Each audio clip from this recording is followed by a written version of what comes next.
amser od, ond diolch I bawb a fi oedd yn paratoi y capel yn barod erbyn heddi. Mae Dafydd yn mynd I ddarlledu yr recordio o wasanaeth fel bod rhai sy'n methu bod yma yn cael cyfle I ymuno yn yr oedfa. Pleser nawr I gyflwyno Elin sydd yn trefnu'r wasanaeth. Mae bob amser yn barod I helpu y capel yn llawn ffordd, yn y mynwent a rhywbeth sydd eisiau gwneud. Croeso Elin.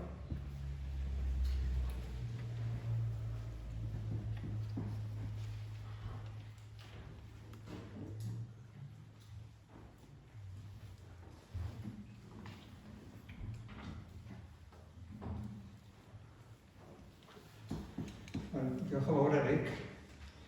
Rhywun da, a chroeso I bawb lle bynnag yr ydych. A diolch am droi mewn I oedfa yng ngofal pobl Bethel Parc-y-rhos. Ie, diwrnod o lawenydd mawr ein bod yn ôl yn y capel. A mwy o lawenydd I ni bod tair merch ifanc wedi bodloni bod yn rhan o'r oedfa. A dyna fydd ein myfyrdod y prynhawn yma, sef llawenydd. Ceir adlas o lawenydd ym mhob un o lythyrau Paul yn y Testament Newydd. Gobeithio wir bydd y llawenydd yn ymarllwys i'r cwrdd eglwys sydd yn dilyn. Gwn ni gydweddio.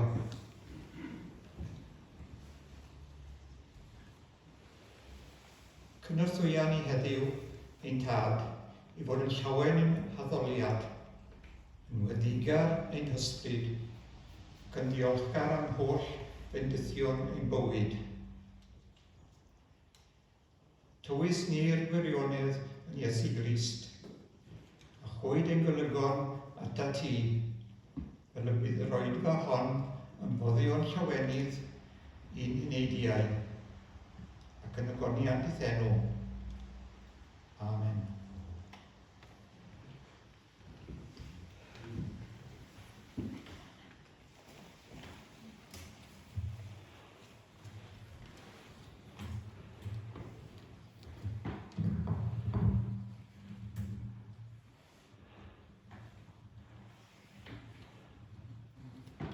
Mae fi'r wir wynwydden am tar yw'r gwyn llanwr. Mae ef yn torri I ffwrdd bob cangen yno fi nad yw'n dwy'n ffrwyth. Yn clynhau pob un sydd yn dwy'n ffrwyth, mwyn iddi dwy'n mwy o ffrwyth. Rydych chwi eisoes yn lan trwy'r gair rwy'n wedi yn yfaru wrthych. Arhoswch yno fi a minnau yno chwi. Ni all y gangen ddwy'n ffrwyth ohoni ei hun, heb iddi aros yn y wynwydden.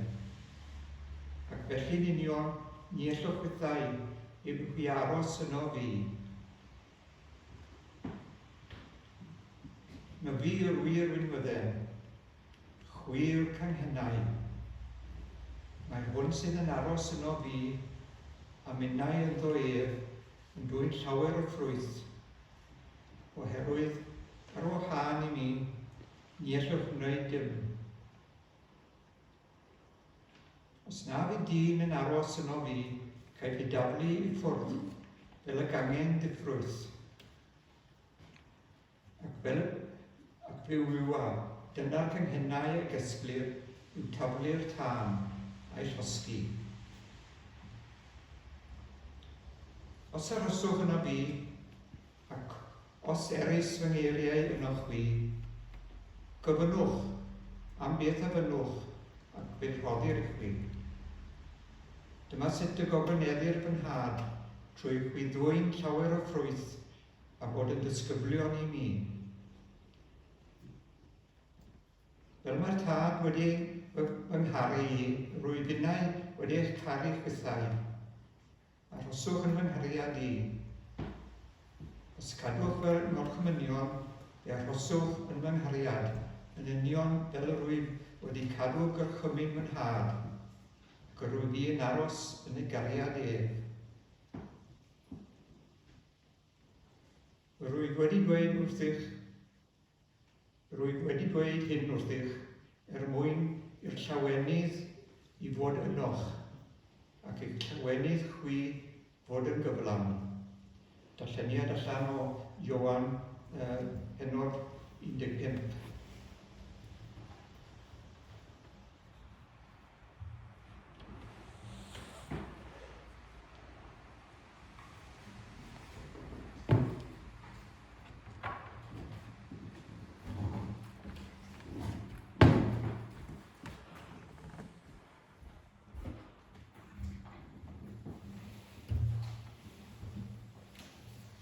Elin 164.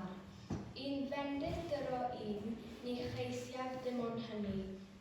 Cael gras ys gari di tra bwy, cael mai y ras ys gari.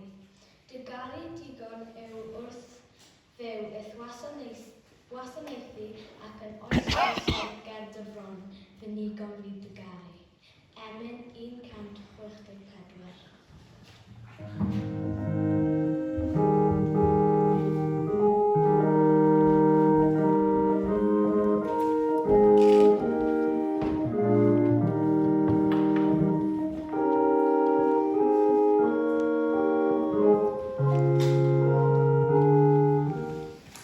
Dystiolaeth y Cristion yw mae un person yn unig sydd wedi cyflawni y wyllus Duw.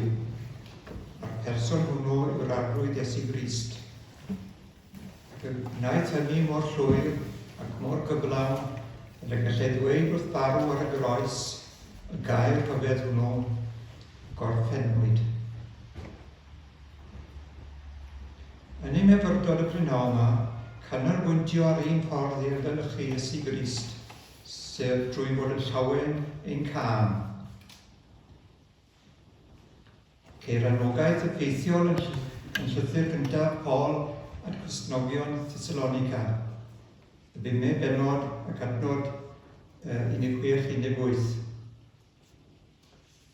Llawen hawch bob amser, yn bob dim rhowch ddiolch, oherwydd hyn yw y wyllus Duw yng Nghrist i chwi.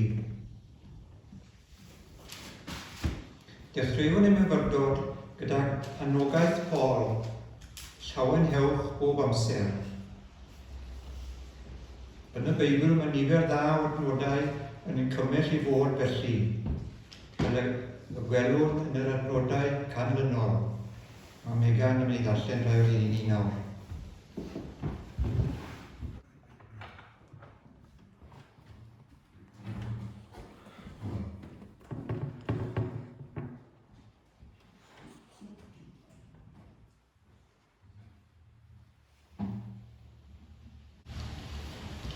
Llawn eich oes pan ddwydod wrthyf, awn ni dy arglwydd Psalm 112 adnod 1.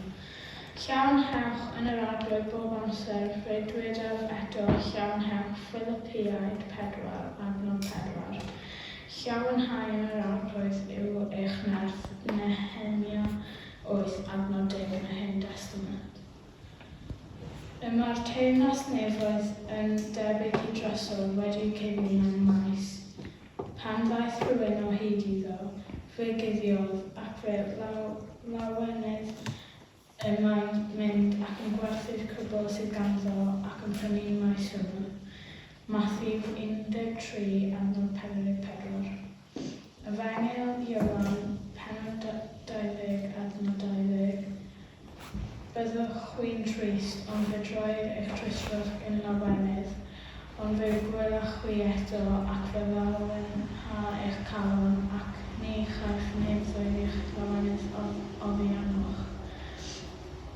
Ac yn Actiau penod 5 adnod 41, aethant hwy y maith o wydd yn Sanhedrin yn llawen am iddynt cael eu cyfrif yn deilwng i dderbyn amach yr enw.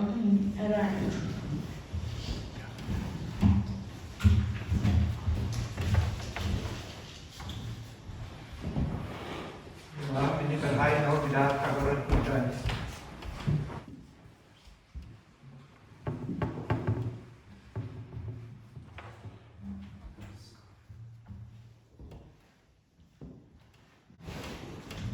Y mae'r adnodau a glywsoch yn dwy'n ei gof adnodau eraill.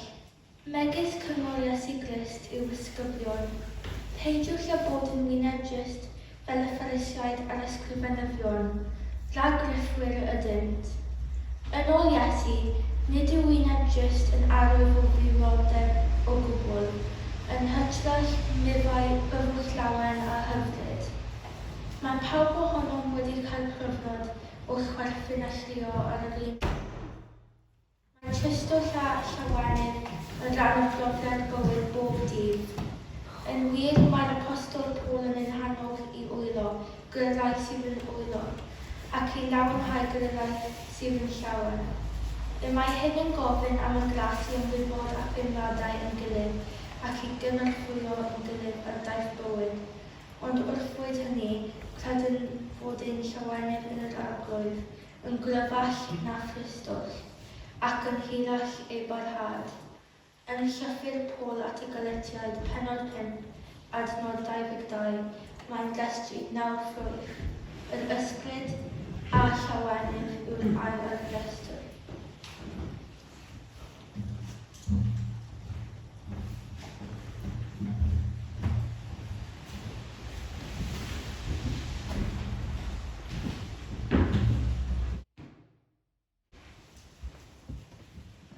Mae'r gair groeg am lawenydd, chara, yn perthyn yn agos i'r gair am ras, charis, neu caris, sef enw merch i ni. Pan ysbyswyd Mair a hi byddai mam y Meseia, ei ymateb oedd y mae enaid yn nawrhau yr arglwydd, a'n hysbryd a lewonychodd yn niw briechol gwriad. Yn sŵn llawenydd, y ganwyd Iesu Grist, disgrifiwyd ei enni'r bugeiliaid fel newyddion da o lawenydd mawr. Ac mae Mathew yn sôn am y doethion fel hyn. A pan welsant y seren, llawen chasant a llawenydd mawr dros ben. A dyma'r nodyn sy'n seinio drwy weinidogaeth Iesu Grist. Gyda llawenydd mae'r sawl ddarganfu deyrnas Duw werthu popeth mwyn i meddiannu hi. Bore'r atgyfodiad, aeth y ddwy fair i adrodd yr hanes wrth y disgyblion gyda gofn a llawenydd mawr. Hyd yn oed ar y noson cyn iddo ddioddef, adroddodd Iesu'r dameg o wir wynwyddau wrth y disgyblion. Fel yr arhosau y llawenydd yn och, a byddai llawenydd yn gyflawn. Clywsoch y geiriau yn y darlleniad.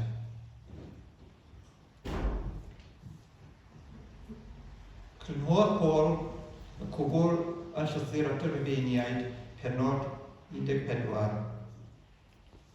Cyfiawnder a thangnefedd a llawenydd yn yr ysbryd glân yw teyrnas Duw.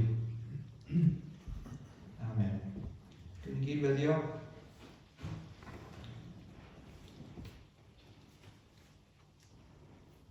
Diolch i ti ein tad am bawb sy'n llawen ei hysbryd ac yn boddion i'n codi o'n hunan dysturu. Yn biliwn dros bawb sy'n dioddef iselder ysbryd ac yn teimlo cymylau tywyll yn crynhoi o gwmpas. O Dad, diolchwn i ti am arbenigrwydd ein nyrsys a meddygon, i wrando cri y cleifion yn ei gwahanol anghenion, a gestyn cymorth. Wel yn dda i gryfhau baich ein cyfrifoldebau yn yn ei groesi ac yn y byd mawr tu allan. Na'n unau hefyd yn ddiolchgar ac yn llawen yno ti o arglwydd. Amen.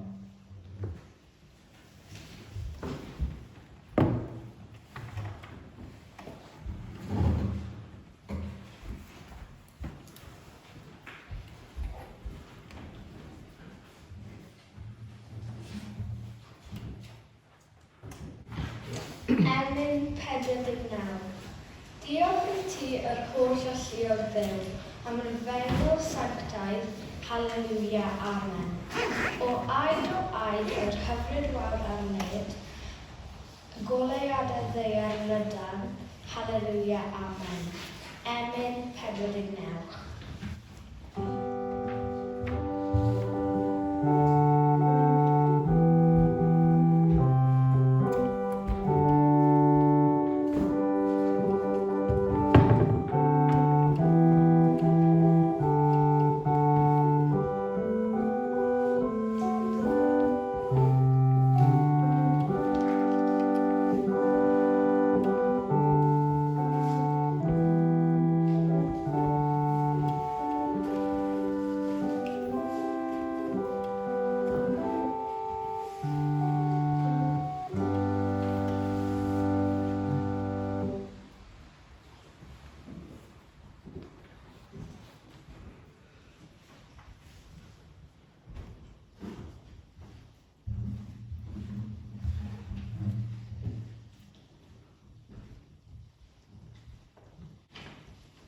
Y fendith. Glas a lawenydd un arglwyddiad i Glesni, a llariad Duw a llymdeithas yr ysbryd glân, a fyfol gyda llwy oll. Amen.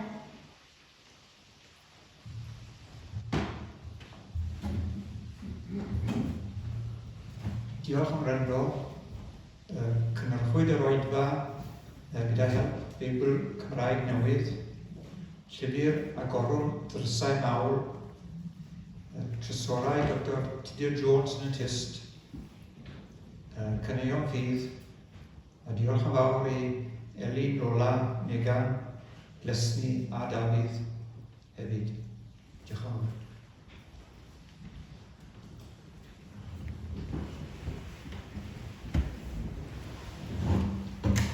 Diolch, Elin. A diolch i'r merched i fe, na nes i weld merched i fe. Dymedu rhan yn dechrau. Diolch yn fawr i chi. I gyd.